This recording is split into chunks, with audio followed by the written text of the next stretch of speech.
Hello दोस्तों, कैसे हैं आप लोग। आई होप कि आप लोग अच्छे और मजे में होंगे। तो मेरा नाम है सोनू कुमार और पढ़ने वाले हैं एसएसटी के क्लास 8 का टॉपिक। इसका नाम है natural resources, vegetation and wild life. यानी कि नेचुरल रिसोर्स के बारे में, जो कि कौन कौन से वेजिटेशन यानी कि जितने भी प्लांट, ट्रीज, सर्ब्स, हर्ब्स, यानी कि छोटे से लेकर के बड़े ट्रीज तक का होगा सारे वेजिटेशन, जो कि प्लांट होंगे सारे किस में आएंगे, वेजिटेशन में। और वाइल्ड लाइफ यानी कि एनिमल लाइफ, यानी कि जितने भी जानवर रहेंगे उन सबको क्या बोलेंगे, एनिमल, या फिर कोई भी animal, organism, living organism, plant को छोड़ के जितना भी लिविंग ऑर्गेनिज्म है वो क्या आएगा, वाइल्ड लाइफ में। हम लोग इस वीडियो में वेजिटेशन के बारे में समझेंगे। सबसे पहले समझते हैं कि वेजिटेशन क्या होता है। क्लासिफिकेशन ऑफ फॉरेस्ट, यानी कि फॉरेस्ट को कितने भाग में बांटा गया, कितने भाग में उसको क्लासीफाई किया गया, उसके बारे में समझते हैं। सबसे पहला टॉपिक ट्रॉपिकल हार्डवुड फॉरेस्ट। क्या है ट्रॉपिकल हार्डवुड फॉरेस्ट? उसका दूसरा है मेडिटेरियन फॉरेस्ट, उसका टेम्परेट सॉफ्टवुड फॉरेस्ट। हम लोग इन तीनों के बारे में हम लोग वन बाय वन डिटेल में समझते हैं कि कौन सा है, इसका लोकेशन कहाँ पर, और यहाँ पर इसके भी क्या होते हैं, इसके भी दो टाइप्स होते हैं, इसके भी दो टाइप्स होते हैं, उन सब के बारे में भी जानते हैं। अब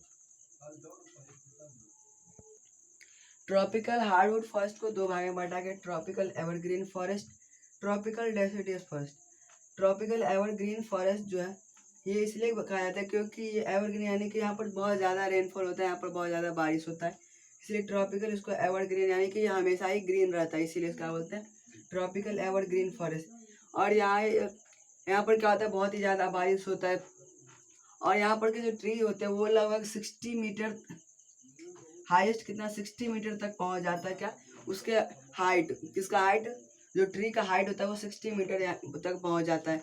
इसके बाद क्या है, यहाँ पर जो है ट्रॉपिकल हार्ड एवरग्रीन फॉरेस्ट में, अगर एग्जांपल के लिए ले कि इंडिया में कहाँ पर है एवरग्रीन फॉरेस्ट, तो वेस्टर्न घाट बोला जाता है।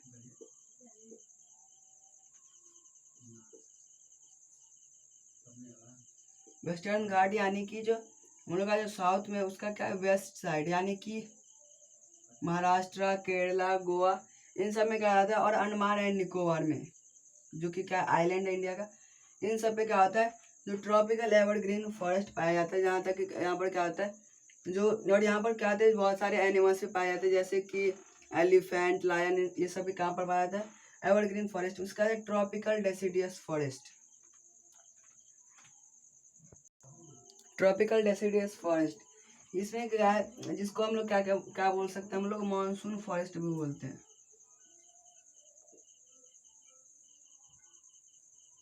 इसको क्या हम लोग मानसून फॉरेस्ट भी बोलते हैं, यानी कि क्या आता है, यहाँ पर बहुत ज़्यादा बारिश होता है, यहाँ पर भी, क्योंकि यहाँ पर प्लांट रहेगा वहाँ पर बारिश होगा ही होगा।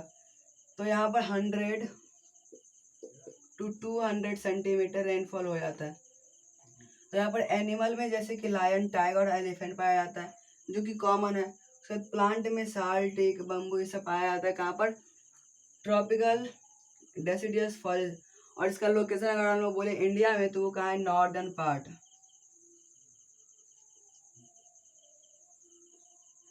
यानी कि जो नॉर्थ साइड का एरिया है उधर को, वहाँ पर क्या है, वहाँ पर है ट्रॉपिकल डेसिडियस फॉरेस्ट। और जो साउथ में है, वेस्टर्न घाट्स, अंडमान और निकोबार, वहाँ पर क्या पाया जाता है, ट्रॉपिकल एवरग्रीन फॉरेस्ट। तो हम लोगों ने इस यहाँ पर क्या समझ लिया, हम लोगों ने ट्रॉपिकल डेसिडियस फॉरेस्ट के बारे में समझ लिया कि उसको हम लोग मानसून फॉरेस्ट बोलते हैं। और वहाँ पर रेनफॉल 100 सेंटीमीटर to 200 सेंटीमीटर से रहता है। और एनिमल जो है लायन, टाइगर, एलिफेंट वहाँ पर कॉमन है। उसके बाद प्लांट, साल, टेक और बम्बू, ये सब भी वहाँ पर पाया जाता है। उसके बाद है मेडिटेरेनियन फॉरेस्ट, जो कि कहाँ पर पाया जाता है, मेडिटेरेनियन सी, कहाँ पर, मेडिटेरेनियन सी के पास पाया जाता है, उसे बोलते हैं हम लोग मेडिटेरेनियन फॉरेस्ट। इसका लोकेशन का जैसे कि यूरोप के कुछ पार्ट में और नॉर्थ अफ्रीका के भी कुछ पार्ट में पाया जाता है। तो प्लांट में बात करें तो सिट्रस फ्रूट, यानी कि जो खट्टे फल वाले जो ट्री होता है वो पाया जाता है, और ओलिव ट्री पाया जाता है। उसके बाद कॉर्क ट्री भी पाया जाता है, वो अलग अलग ट्री वहाँ पर पाया जाता है। उसके बाद एनिमल्स भी बहुत वैरायटी के, यानी बहुत अलग अलग प्रकार के वहाँ पर पाए जाते हैं, क्या, एनिमल्स।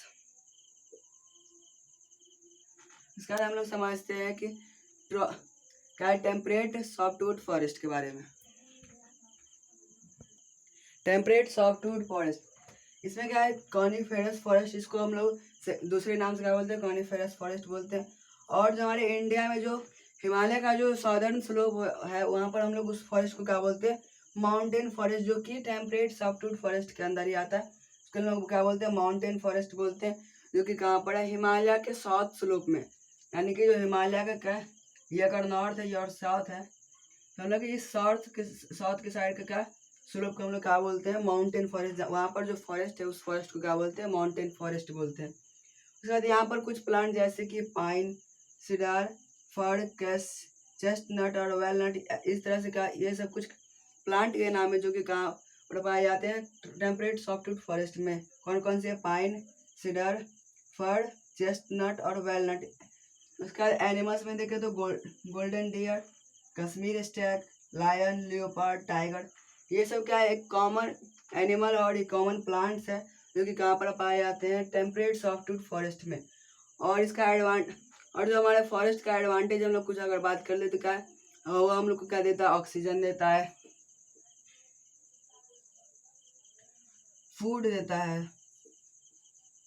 पल्प देता है जिससे कि हम लोग पेपर बनाते हैं, और भी बहुत सारी चीज़, लकड़ी देता है हम लोग को, और भी बहुत सारी चीज़ देता है जो कि हमारे लिए बहुत ही ज़्यादा, हम लोग के लिए बहुत ही ज़्यादा हेल्पफुल है।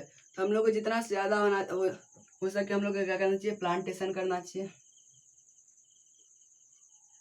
जितना ज़्यादा हो सके प्लांटेशन करना चाहिए। तो हम लोगों ने इस वीडियो में जितना भी टॉपिक पढ़ा आप लोगों को समझ आ गया तो मैं देखने के लिए bye, take care, thanks for watching.